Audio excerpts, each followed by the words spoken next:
آپ سب یہاں تشریف رکھے ہوئے ہیں. ابھی کوئی صاحب آ جائیں اور آ کے آپ کے سامنے مجھے برا بھلا کہنے لگیں، گالیاں دینے لگیں، اور اگر اللہ مجھے ہدایت دے اور میں ان کی ان گالیوں کی اور برے الفاظ کے جواب میں مسکراتا رہوں، جب وہ جانے لگیں تو میں ان سے بہت ہنستا ہوا اور بڑا پولائٹلی یہ عرض کروں کہ آپ تشریف رکھیے، چائے پیتے ہیں کرتے، تو وہ گالیاں دیتے ہوئے چلے جائیں.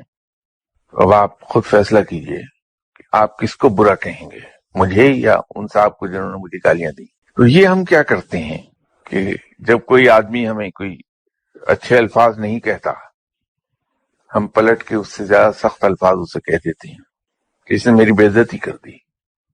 بے عزتی اس کی نہیں ہوئی جس نے کسی کے برے الفاظ تحمل سے سنے اور برداشت کیے، اس کے جواب میں مسکراتا رہا. برا تو وہ شخص بنا جس نے آپ کے ساتھ زیادتی کی. تو عزت کا کنسپٹ بالکل مختلف ہے. اور سب سے بڑی بات کہ یہ تحمل اور یہ بردباری سنت ہے.